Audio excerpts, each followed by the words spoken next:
안녕하세요, 시청자 여러분. 이번 회차를 보고 나서 재밌다 라는 말이 먼저 나오셨다면 저는 조심스럽게 고개를 젓고 싶습니다. 이번 회차는 재미로 끝나는 방송이 아니었습니다. 무대 위에서 웃음이 터지는 순간에도 그 웃음의 뒤편에는 이미 탈락의 그림자가 서서히 깔리고 있었습니다. 그리고 이번 회차의 가장 잔혹한 진실은 단 하나였습니다. 에이스를 아끼면 망합니다. 그런데 에이스를 쓰면 고갈됩니다. 마치 숨을 쉬면 심장이 아프고 숨을 멈추면 더 빨리 무너지는 그런 싸움이었습니다. 게다가 구조는 더 무섭습니다. 한 팀만 직행합니다. 나머지는 전원 위험권입니다. 한 번만 미끄러져도, 한 번만 판단이 흔들려도 그 순간부터 팀 전체가 낭떠러지를 향해 굴러갑니다. 이번 회차를 한 문장으로 말하면 팀전의 얼굴을 한 생존 게임이었습니다. 보통의 음악 경연이라면 누가 더 잘 부르느냐로 승부가 갈립니다. 하지만 이번 회차는 누가 더 오래 버티느냐가 더 중요해졌습니다. 실력은 기본이고 이제는 그 실력을 언제, 어디에, 어떻게 배치하느냐가 생사를 가릅니다. 그래서 팀장들의 표정이 더 굳어 보였던 겁니다. 노래를 못해서가 아닙니다. 노래를 잘해도 망할 수 있다는 구조 앞에서 누구도 가볍게 웃을 수 없었던 것입니다. 더 무서운 지점은 바로 선택의 타이밍입니다. 에이스를 초반에 내보내면 일단 판을 잡을 수 있습니다. 분위기도 끌어올리고 점수도 확보하고 팀 전체가 잠시 숨을 돌릴 수 있습니다. 그런데 그 대가가 무엇이냐고요? 후반에 남아있는 카드가 사라집니다. 그 순간부터 팀은 작은 실수 하나에도 흔들립니다. 에이스가 이미 한 번 불타고 나면 그 뒤는 누가 감당합니까? 반대로 에이스를 끝까지 숨기면 어떤 일이 벌어지느냐?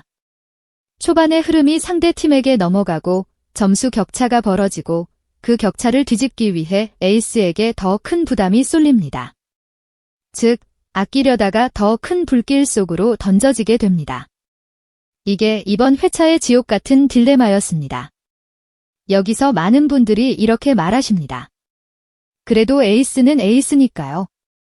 한 방이면 되지 않나요? 그런데 바로 그 생각이 이번 회차에서 무너집니다. 에이스는 맞는 키가 아닙니다. 에이스는 정답이 아니라 리스크입니다. 에이스가 출전하는 순간 상대팀도 움직입니다. 심사석도 움직입니다. 시청자의 기대치도 움직입니다.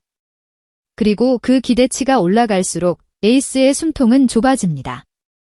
잘하면 역시 에이스로 끝나지만 조금만 흔들리면 왜 하필 지금지라는 비난이 덮칩니다. 결국 에이스는 더 높이 떠오르는 만큼 더 큰 그림자로 팀을 덮습니다. 그래서 이번 회차는 단순한 경연이 아니라 에이스의 체력과 멘탈을 얼마나 뽑아 쓰느냐를 둘러싼 잔혹한 계산이었습니다.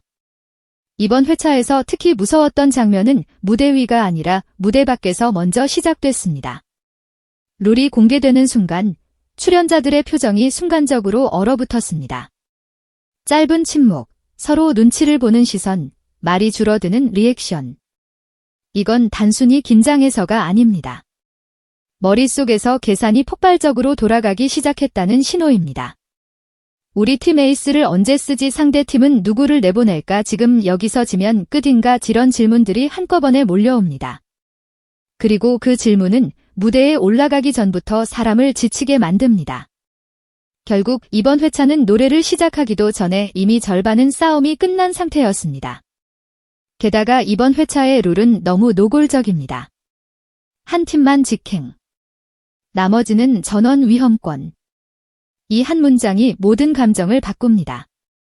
이 구조는 중위권 팀에게 특히 잔인합니다. 원래 중위권 팀은 안정적으로 점수를 쌓아가며 살아남습니다. 큰 실수만 피하면 조금씩 위로 올라갈 수 있습니다. 그런데 이번 구조에서는 그 방식이 통하지 않습니다. 안정적으로 운영하는 팀은 오히려 가장 먼저 붕괴합니다. 왜냐하면 한 팀만 직행하는 순간 안정은 경쟁력이 아니라 느림이 되기 때문입니다. 판을 뒤집을 카드가 없으면 결국 위험권에서 헤어나올 수 없습니다. 이번 회차는 그런 의미에서 안전한 팀이라는 개념 자체를 지워버린 회차였습니다.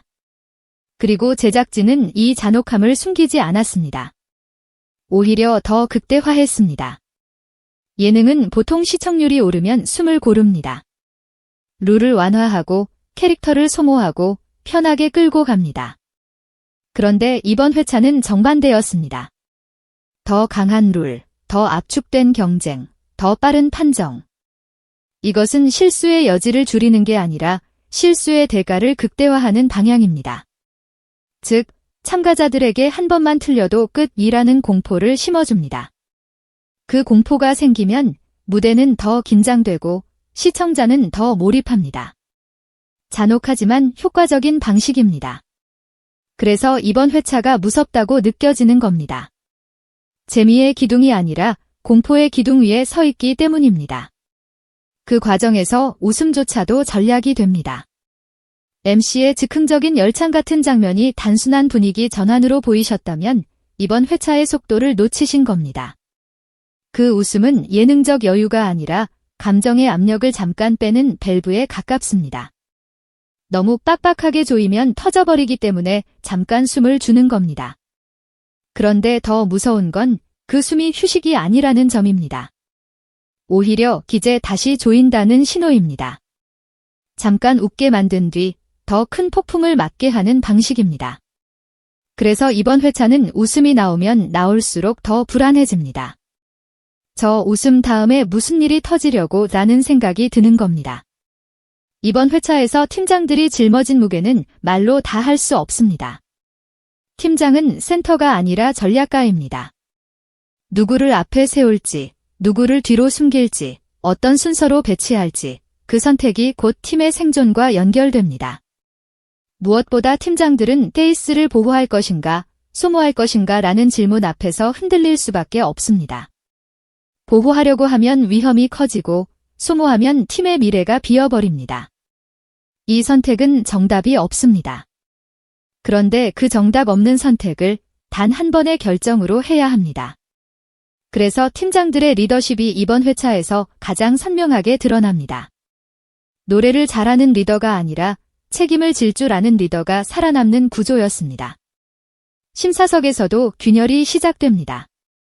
이번 회차에서 심사위원들의 반응이 하나로 모이지 않는 장면들이 있었죠. 누군가는 국가대표를 뽑는 무대니까 냉정해야 한다고 하고, 누군가는 대중 예능의 본질은 서사와 회복 가능성이라고 말합니다. 이 충돌은 단순한 말다툼이 아닙니다. 프로그램의 정체성을 놓고 벌어지는 싸움입니다. 냉정한 평가냐, 감정과 이야기까지 포함하는 평가냐. 그 기준이 흔들리면 참가자들은 더 불안해지고 시청자는 더 뜨거워집니다. 결과적으로 논쟁이 커지고 방송이 끝난 뒤에도 이야기가 계속됩니다. 이것이 바로 제작진이 원하는 체류형 소비입니다. 한 회차를 보고 끝나는 게 아니라 끝난 뒤에 더 많은 이야기를 하게 만드는 구조입니다. 그리고 이 모든 긴장과 선택은 방송에서 끝나지 않습니다. 이번 회차가 더 잔혹하게 설계된 이유는 무대 위의 서사가 그대로 오프라인으로 넘어가기 때문입니다. 전국 투어, 콘서트, 팬덤의 응원. 누가 팀을 살렸는지, 누가 무너졌는지, 누가 끝까지 버텼는지가 공연장에서 다시 소비됩니다. 그 감정은 티켓이 되고, 함성이 되고, 응원봉이 됩니다. 방송은 종착점이 아니라 출발점이 되어버립니다. 그래서 제작진은 회차의 밀도를 더 높이고 갈등의 온도를 더 끌어올립니다. 무대의 결과가 단순한 승패가 아니라 팬덤의 지형을 재배치하는 사건이 되기 때문입니다.